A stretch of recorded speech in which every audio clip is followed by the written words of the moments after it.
Okay, people, sorry about missing today. And the disadvantage of our class today will be that there won't be any participation, but if anybody has any questions, you can write me. We can talk before class next time, um, whatever. I have had some great meetings with people this week. And it's not like I made 3 times to meet, and the first people who came, well, they get to meet me and everybody else doesn't, or I only want to meet those people. Every one of you will meet me privately, meeting on Zoom. So fill out that form. And if you have a problem making it during those days, please let me know. This is one of the things that understanding from meeting a bunch of you is that you're not really accustomed to talking to your teachers. Um, and you're not accustomed maybe to ask questions without feeling like embarrassed. And we kind of have to lose that, right? Because and I know, and one of the things that really came clear is, and I'm just sharing this because everybody is having some kind of finding some kind of challenge in what we're doing. This is not easy, and I know you haven't done it before. And my assumption is not that you've done it before and you're going to do it naturally. So if you're finding difficulty, that's okay. It's very, very hard to read. What somebody mentioned, I forget who, that you have to get over a certain kind of fear of reading.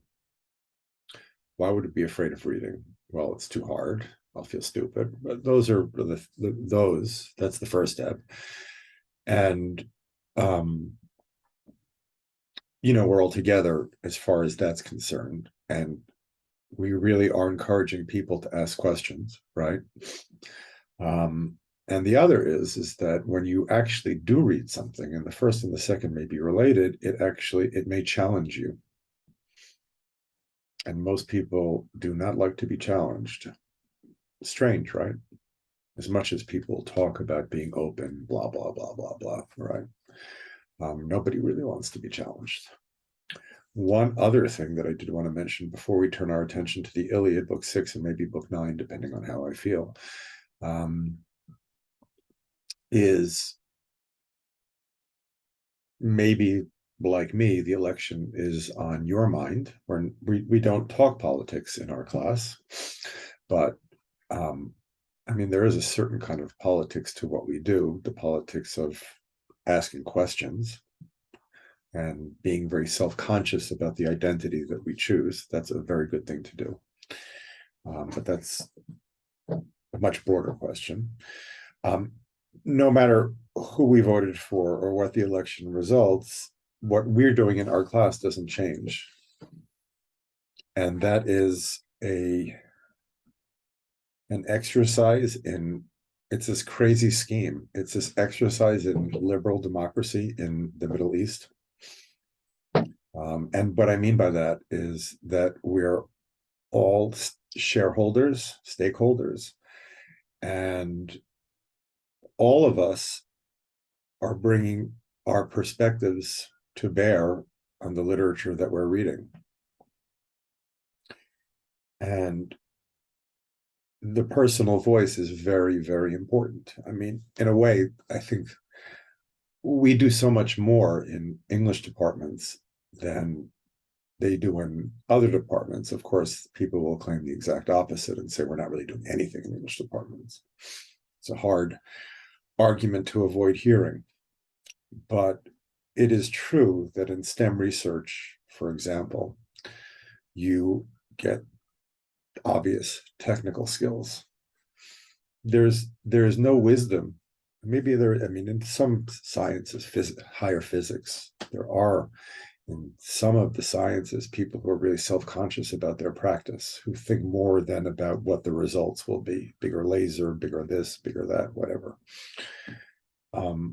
We are in teaching how to read, teaching a certain kind of critical self-consciousness, an awareness of being in the world, an awareness of being in the world and reading it, and also, getting back to the point, being aware of being in a world where other people are reading it from a different perspective. Now, what makes our class a kind of experiment in liberal democracy is that we don't say to somebody who we disagree with that we're going to, I don't know, any number of different things, disenfranchise you, disempower you, different versions of that. We don't do that. One of the things we'll see together over the course of our study together is that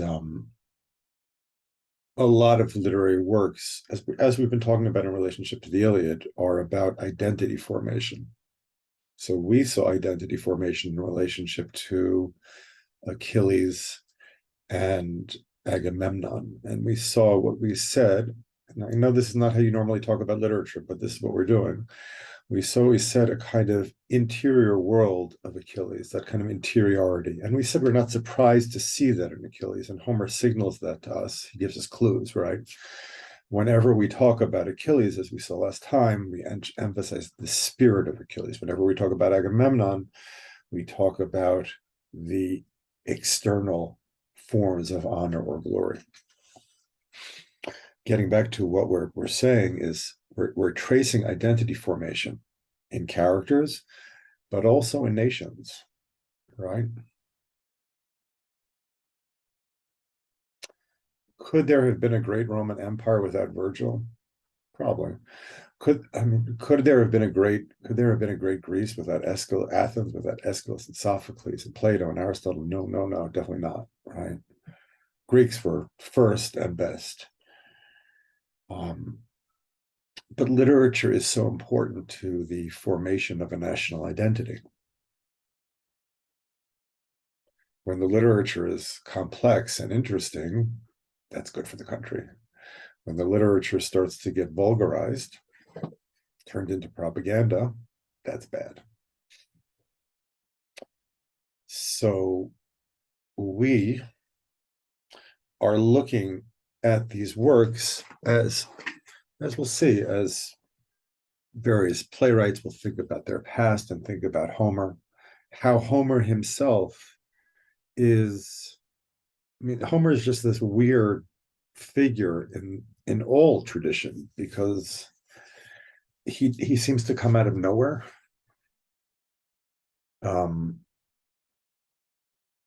Just another important side point, and we'll get back to this idea of identity formation, is there's really no Western literary tradition before Homer.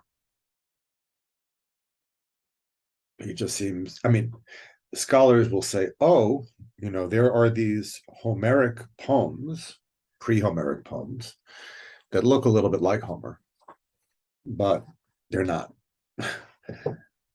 So it's a kind of inexplicable, really, yesh miayin, something from nothing, that Homer is the beginning, and people will Greeks later will think about their identities in relationship to Homer. With that said, going back to the discussion, we all come from different perspectives. We are all, in some ways, and this is what we do as readers, we create our identity through reading. And that means that we have to be present to that. You know what I mean by that? It's hard to get to that place. You're present to the activity of reading. And it means a lot of the times, I know at the beginning, not knowing, right? And that's hard. But unlike anything you will ever read, my personal experience, Hebrew scriptures, the Greeks, 16th and 17th century literature in England, if you read those books properly, meaning you engage with them, not that you get it right, you put yourself out there, you risk it, you risk the fear of reading, they will change the way you think. And they're not going to make you think like a Greek, or make you think like a Roman, or make you think like a Christian, right?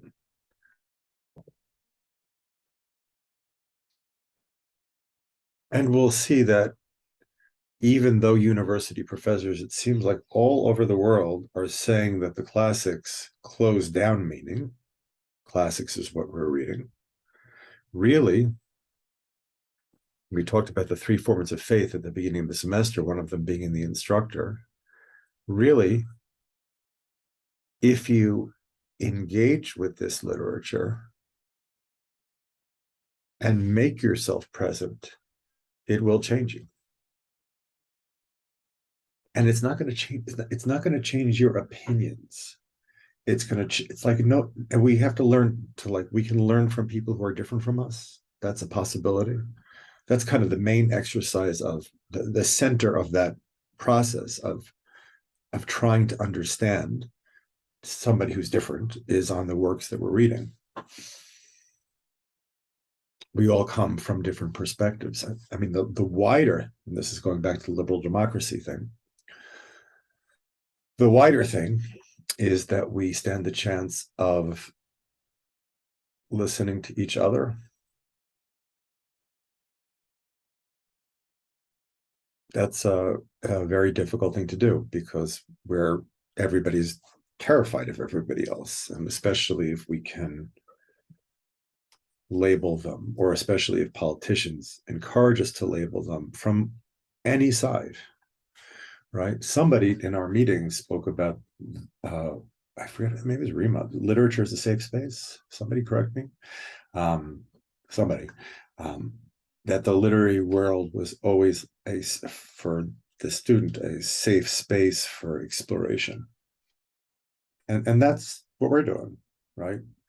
I'm when I read the newspapers or I read what my colleagues are writing in America, they give the impression that like by teaching Homer, I'm teaching some kind of Homeric values, whatever that is, right? And we've already seen how complicated Homer is, right? Whatever he's showing us, it's not what we thought at first, right?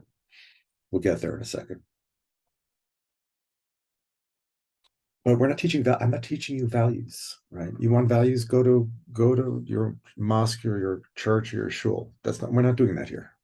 I mean, there are a couple of values we do have, and that those values are allowing other people to have their values. That is when anybody says liberal and they're kind of dissing the left. Liberal is what I just described, letting other people tell their stories. So we're attentive to the stories of Homer, and again, there he's not teaching. He's too smart to be teaching values, right? He knows values are. I'm not saying values are not good things, and we all have them, but we have them from a wide range of our personal experience.